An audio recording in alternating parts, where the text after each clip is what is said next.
Welcome back to another episode of With Sonar. I'm Luke Falasca. We are here live in Chattanooga, Tennessee at F3. It's 2023, and we have Kyle Taylor back with us. Yeah, welcome back, right? Back to the old stomping grounds. Those true fans of With Sonar know that it was me and you for a couple of years. It was, and then you decided to move to Tampa. See you later. Yeah, but you're back now. We're back. We're back in Chattanooga. No, it's great. It's a good time. It's been a great conference so far. There's a lot more content to happen. Of course, this is day one. We'll have the JB Hunt party tonight, which will be a great time. If there's any TI fans in the house, that'll be the time to catch him. Yeah, I think he's on his farewell tour. He announced actually on social media. He's got one more album coming out, and then he's going to be saying sayonara. So it might be the last time you get a chance to see him. Could be the last time, and of all places, at a FreightWaves conference. Chattanooga. But we've got a good show today. So today we're going to be talking a lot about the impacts of nearshoring and reshoring and what that's going to be doing for the freight markets. And what better person to join us than Dave Keisling, VP of Transportation at Kenco Group. Dave, thanks for joining us. Thank you for having me. All right, there we go. Thanks for having me. Great to be here again, and I'm glad to always get to sit in when I get a chance to see you guys, so thank you. Absolutely. And Chattanooga's home for you. Chattanooga is home now for me, so it was a quick walk, 6-7 blocks to get here to the convention center. So, and I'm glad that somebody ordered the weather that we're going to have this week, right? It is going to be 83 today? Looks like it's going to be 80. Didn't know how to dress. Yeah. It's 55 in the morning, and it's 80 midday. Yeah. So It should be a rockin' party tonight, right? Yeah. Yep. It'll be a great time tonight. But anyways, Dave, give us kind of a 30-second intro on just kind of, who you are, where you got to where you are today, kind Sure. of, what's been your experience in logistics? Sure. So I started my journey in LTL in Northeast Ohio, working for Roadway, so RIP YRC. But spent several years really on the warehousing side of the business and distribution. And as Roadway became Caliber Logistics, Caliber became FedEx, managed some big box retail distribution operations, and then went to work for a smaller manufacturer, and that's when transportation started, right? And did some offshoring, some nearshoring, both South America and in China, and then really the last 10 years have focused purely on the transportation side of the business and all things supply chain related, but focused on transportation. Now, it's kind of a hot topic right now, right? A lot of folks are talking about nearshoring and reshoring and what that means. I guess before we get into all that and what the potential impact even is, let's just define, like, when we say nearshoring and reshoring, what does that mean? Well, I heard friendshoring this morning. So I was like, what's friendshoring? Oh, that's when you source with a friend or somebody that you're acquainted with in some way. And I was like, okay. We could all use some more friendshoring. Right. So, but I think what you think about nearshoring or reshoring is the outsource has already happened, right? So the move of manufacturing, production, assembly has already taken place somewhere else, whether that's in Europe and in Asia. And now what we're talking about is what you've seen in the results of COVID, what you're seeing in terms of global impact on the waterways. There's disruptions that are taking place, and we're saying, whoa, wait a minute, we put too much, or we have too much lead time in our supply chain from a transit standpoint, from a disruption standpoint, so we need to bring some of that capability or some of that manufacturing, either back to the U.S. or, back to North America in some ways to reduce the disruptions that post-COVID really kind of brought to light. Are there certain industries that this is going to, make sense more for, like we talk about retail or manufacturing or certain commodity types? Like, because it probably doesn't make sense for everything, right? Yeah, I think, apparel is going to be one of those areas where I doubt you're going to see a lot of reshoring of apparel. But when you think about industrial good manufacturing, when you think about certain types of electronics, right, where maybe there's a component of that electronic that needs to have a smart, card or a smart chip, and then certainly, durable goods, right? We see a lot of that happening today where those container rates from 2 years ago, right? Everybody still remembers I had to pay $10,000, $15,000, $20,000 a container just to get my goods over here. Those bulkier items or those one and done type purchases, even if you do that through a retailer, we're seeing a lot of that, kind of come back this way, in this direction. When I say that, I mean, really Central America and Mexico. Now, Kyle, you and I, we were talking not long ago, and you're working on a project with some folks right now, and they're doing a lot of stuff pretty far south of the border, right? What are you hearing, in kind of as you talk with a lot of logistics service providers? You know, how does nearshoring change the conversations that you're having? Well, yeah, so we're in a hyper-competitive environment. So nearshoring, or let's just say having an expertise in Mexico, now all of a sudden becomes another value add to a lot of companies. And I mean, we saw Mexico is now U.S.'s #1 trade partner in North America. So seeing that kind of milestone hit, it opens up a lot of people. So, or a lot of conversations to, should we throw our hat in the ring? And on top of that, with maybe their primary customers coming to their logistics providers, so like a retailer coming and saying, hey, we're going to be bringing a new warehouse into, just outside of Mexico City. Can you support me? And so a lot of the people I'm talking to now is really just trying to set up the infrastructure, because like you guys have been doing this for such a long time that getting new in, like all of a sudden now doing cross-border, it's like if you don't know what you're doing, you can get screwed. And so, primarily it's the infrastructure that I'm seeing a lot of people come to us for. They have a big prominent East Coast rail line that's trying to put a service offering into Mexico City, and they're trying to see, are they going to see enough truckload conversion into intermodal to be able to support that thesis? And so that's where we're seeing a lot of really just the foundational infrastructure. But tell me a little bit about how you guys have thought about it, because you clearly have warehouses, you have a lot of different service offerings, so you've had to have been thinking about this long before this nearshoring was really a thing. Sure. Yep. Yeah, and I think some of it starts with our distribution network, right? And you look at where our multi-client facilities are. So outside of Louisville, Kentucky, outside of Dallas, Texas, are two big multi-client facilities for us. And so we picked those in some ways because of how they can cover the U.S., right? So Louisville, very central to cover both East Coast, Midwest, and obviously outside of Dallas, you're talking about less than a one-day trip from Laredo, right, from the border to be at Dallas, and then from Dallas to West Coast, East Coast is a two-day lane, right? So I think network is part of it. Partnership is the other part of it, right? One of the biggest differences that we see when you're bringing from, let's say, from Mexico versus the Far East is the infrastructure that's needed for the truck to get loaded at origin. When you bring it in from China, it's an ocean container. Half the time that ocean container gets immediately set on a train. That train ends up in Chicago, and the infrastructure is there to move those goods. A lot of people expect that, hey, if I'm manufacturing in Mexico, I'm going to put it on the truck that's going to deliver it to the DC, right? Or it's going to deliver it to the customer's DC. So the infrastructure that's needed to clear customs. I was in Laredo several months ago, and the non, let's say, free pass, right? The non easy pass lane was 4 miles long, right, to cross the border. So having a partner who has the infrastructure to do the inspection on the Mexico side and to have that flow through. And most people don't know this, but those drivers, they don't then go into the U.S., right? There's a very small subset of drivers that are just back and forth, and bringing those trailers. So having the presence in Laredo itself, right, or in El Paso or McAllen or wherever you're crossing, even San Diego out there, having that ability to drop that trailer, repower it with a U.S.-based driver, or vice versa, drop that trailer, repower it with a Mexico-based driver is critical. Yeah, and so maybe go a little bit deeper. Like, I just got into this cross-border kind of environment, and I never realized that you have one truck pick up to border or cross dock, and then have maybe someone who actually crosses the border with it, and then someone who actually, powers, like you said, and then takes it to the final TC. Is that historically how that kind of?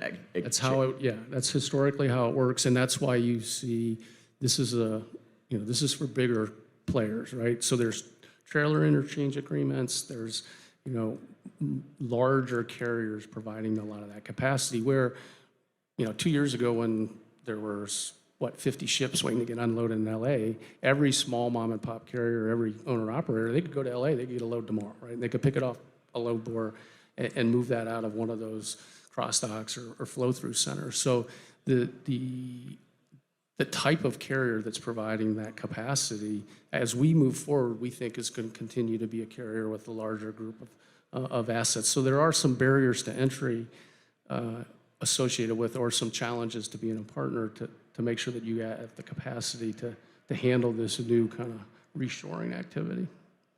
If you have to kind of prioritize here, right? Obviously, there's a lot of infrastructure that needs to get built out, right? And as folks continue to kind of figure out what those challenges are as we scale at the cross-border, what is, from a prioritization perspective, what infrastructure needs to get like built out tomorrow? Tomorrow being Security. Security. I mean, I think, you know, the number one thing that we think about is, you know, are we making sure that we're keeping the border safe, right? And I know that's a hot topic, and I don't want to go down the political side of it, but from a security standpoint, you know, if the truck is being loaded in Mexico, is it arriving in the U.S.? Did it detour? You know, was there a reason that it could have been stolen if it's a high-value goods? So I think security is number one, which then drives, you know, the adoption of some technology. In fact, you know, some of the providers that are here today that have load securing or load monitoring technology, you're going to see that, I think, expand, and you're going to see those that allow you to reuse it to expand. You know, we were talking right before we jumped on is, hey, if I can put a pallet tracker on every trailer that leaves the manufacturing plant in Mexico, I'm in a closed loop if I'm the U.S. distribution center, let's say in Atlanta, right? So I'm going to get all of those. I'm going to know where my freight is all the time, Right. and then I'm going to package those back up, send them back down to the plant in Mexico, and have them reuse those. So I think security is number one. And then I think number two is reducing the frictions of the customs activity. There's still a lot of activity that happens with customs. And you mentioned, we were talking a lot about truckload, but LTL, you know, the ability to put 20 LTL shipments on a trailer in, let's say, Monterrey, Mexico, have it cross the border, have it go all the way to Chicago before it hits its first break. Right. There's some things that have to happen there, right? Because is it 20 individual shipments? Is it one consolidated shipments? What are the requirements from a customs standpoint? What's going to increase efficiency? Is it improving, you know, transloading, transdocking, or is it scaling up carriers who can actually take something from Mexico to anywhere in the U.S. and vice versa? Probably a little bit of everything. And again, having been in Laredo a few months ago, that workforce is finite. So scaling up like Southern California in terms of a workforce, and as you saw over the last 30 years, you know, it was Long Beach, and it was, I forget what that city is between Long Beach and Ontario, but you know, the growth of moving out from the port, you just don't have the same population in those border towns to support a lot of cross-stocking, transloading. So anything that can predict where that inventory needs to go, right? Anything that can speed up from an intermodal standpoint, hey, if I can get on in Mexico City, if I can get on 200 miles out of Mexico City, if the last stop of that train is in Monterrey and gets loaded there, and if that train can move without stopping and sitting down, and it goes all the way to St. Louis or all the way to Louisville, which is where we believe we're going to see a lot of this volume start to come to, those are the efficiencies that'll come. What about like, okay, so we talk about the border, right? Obviously nearshoring, but for a lot of your everyday shippers, for your carriers, for your brokers out there, right? You know, how is this going to impact them, and what can they even do to prepare? Like, if I'm a freight, there's a lot of freight brokers here, right? A lot of 3PLs here. So, from their perspective, do they need to think about nearshoring? If so, how can they even be a part of the conversation? Yeah, I think one would be when you look at your carrier base, if you're a freight broker, or in our case, we're a managed trans provider, right, and a freight broker. But you know, when we look at our carrier base, we want to make sure we have the right partners who have trailers. Because at the end of the day, it's going to be a trailer-intensive business where when you think about importing, you know, the ocean carriers or even private companies, they own 10,000 40-foot boxes, right, or whatever. So in some cases, it's got a little bit of the feel of the intermodal guys, right? Because you've got J.B. Hunt out there buying additional boxes, Hub Group. You know, a lot of people are making investments in more equipment so that they can handle a larger percentage of the business. So I think having the right partner, because again, the driver that's going to pick up a load in Mexico and deliver it in the U.S. is probably coming from a carrier who has 50, 100, 200 power units. It's not those 25,000 carriers that we've all, onboarded in the last couple of years, using some of the great technology that we, see here about compliance and onboarding. But those owner-operators, those 2 to 3 truck folks, they just won't be able to help from a capacity standpoint because of the way the transition happens over the border. Yeah, that makes me think about like how do you got to have like boots on the ground out in Mexico almost, because like you don't have just like a DAT load board or whatever 1, 2, 3 load board, like whatever, where you could just say, all right, well, I don't have capacity today. Where can I go find this company? Or like, is it trial and error? Is there a list? Like how to? So there are some lists. Yeah. There is a little trial and error, and we've been very strategic in who we've partnered with. And we've leveraged automotive. So we don't do a lot in the automotive space, but we've partnered with carriers who have been doing automotive and delivering to assembly plants in both directions, right? Coming, in process parts coming from Mexico into the U.S. and vice versa, parts that have been coming from the U.S. into Mexico. So, and having freight forwarder relationships with a lot of freight forwarders, because freight forwarders get backed up too, right? And cross-border or cross-dock locations get backed up. So you need to have more than one. You cannot be single-sourced Right. in your solution. And nobody expects you to. I think that's the one thing that we've learned about the cross-border is it's okay to have 3 or 4 partners, or in this case, we have more than that. But nobody feels like, oh, well, you went out and partnered with them. That means we're no longer, partners. In terms of investment, how does nearshoring change investment? Whether that's in technology, people, infrastructure, right? How does it change investment strategies over the next, so many years? If you can, scratch on your crystal ball there for a minute. That's a great question. With the recent events of, Convoy in the marketplace, and you think about investment, I guess I would answer that one way. As a service provider, I might answer it, slightly a different way. But I think if you're a financial investor, right, private equity, or you're in the financial market and you're looking at, hey, where do I want to capitalize and take advantage of this? I think it's with those providers who already have a foothold or who can articulate a clear strategy of how they're going to deal with the inefficiencies that are there, right, and the friction that we just talked about, right, and described. For us, it's making sure that we either have a partner or we have the physical capabilities to offer consolidation, deconsolidation, cross-docking, a large, secure yard, right, drop yard, and we can do that across our portfolio of customers. So not just pharma or not just retail or not food and beverage, but everybody and all the verticals that we service can benefit from that investment. Yeah, I feel like it has to be customer driven to an extent, right? There's not a ton of like Mexico data where you can say like this is the $2 trillion freight market and I'm going to take a 1% of that for higher freight market and convert that into, X amount of profit. And there I feel like it's like you get an opportunity from a customer, hey, this is what I want you to maybe do. And then you just kind of build out from that into that trial and error. That's how I think about the investment you can't really just like guess. No, yeah. And I bet there's some data that you guys have, right, or have access to. A little bit. In terms of import filings or, whatever it is, right? And I think you'll be able to see from that. And if you mine that a little bit, you're going to say, oh, this is where I really should be focused on from an investment standpoint, right? Because that's, let's say, face it, your volume drives some of that from a decision standpoint.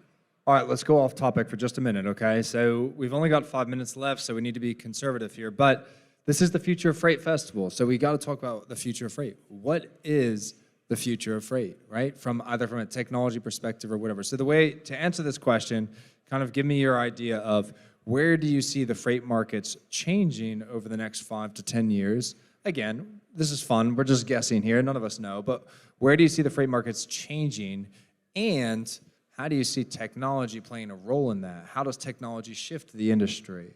Right, if we go back, a couple of decades, ELDs finally started to come into play, right? Late 90s, I think. So it was, and that's over time had a very big change on the industry. So what's the next change? What's the future of freight? I'll take that one. All right, go Please, first. give it to us. No, so, when I just think in general, there's a lot of smarter people than me that have said this, but, freight brokerages is highly competitive. You see the majority of some of the biggest freight brokerages out here all came from a shitty comp plan, right? Like someone essentially had they thought they brought in this business and then they got their feet took out from underneath them and said, well, I can go build this on their own. So I don't think there's gonna be a huge consolidation in the marketplace just because there's so much opportunity to kind of do it or create a new business. But from a technology standpoint, just more and more systems have to be commingling, connected. So, I think that there's just going to be more enhancement how those are communicating, whether it's like a third-party vendor that just does the services for you, or getting that piece of it, because it's just even today we have all these systems and none of them ever talk, and it seems like when you ask about it, IT resources are constrained, and the people who do those the vans in between seem like they're hard to reach or it's expensive. So I definitely think there could be probably an area in that we might see some better automation within. Yeah, I think automation for sure, and I would say the theme there is we will see driverless trucks, and there will be a privatization of some of the road systems in our country. I think about the Turnpike system from Harrisburg to Chicago. The state of Ohio does not own the Turnpike in Ohio. It's owned by a private company, and I think you'll see the ability to create dedicated lanes on the fly, similar to if you've ever been to Honolulu, they move the lanes in and out, right? Yeah. And so I think you'll see automation from that. Now, will it create more capacity? I haven't heard anybody talk about a driver shortage lately. Well, Fake news. We're still going to have a driver shortage, right? Because we have a whole group of people who were born in the 60s like I was, who are going to age out in the next 10 years. And they're not going to be in the workforce at all, let alone, driving a truck. So I think a capacity challenge is going to be there. And then I think the final thing is more about technology, right? And the friction, unfortunately, you can say what you want. This will be my convoy comments. There we go. They were a SaaS operator who tried to be a freight broker. And if they would have just stuck to being a SaaS model and taking friction out of the system and not borrowed money to pay drivers to move freight, they'd still be in business today. And that model will work. And I think it's the right combination of some of the vendors who are here and probably some who aren't here who will reduce the friction, and those freight brokers that adopt that technology will be the ones that really survive, because margins are going to get thinner and thinner because transparency of rate is coming. It's here, right? It's not like it's coming. Transparency of rate is here. Yeah, and I think too, I think people are gonna continue to demand that consumer-like experience too, right? You have that consumer experience. I order a package, I know where it is, I know all the stops that it's being made, right? I get the updates, and that's great, right? 5 stops away. Right, 5 stops away. Oh, I see it. It just passed my neighbor's house, right? And I think that experience is going to continue to just be demanded in our world, That's right? critical. In that B2B world, in the industrial world, I think it's going to be demanded. So some way we'll slowly get there, whether that's consolidating, getting all the systems to talk to each other, right? Automation. So it'll be interesting to see where it all goes. But anyways, gentlemen, thank you for your time today. It's been an absolute pleasure. I'll see you both during the rest of the conference. We've got a lot more FreightWaves conference content coming, so stay tuned. And we have the JB Hunt party coming tonight around 6:30. So we'll see you all then. Have a fantastic rest of your day.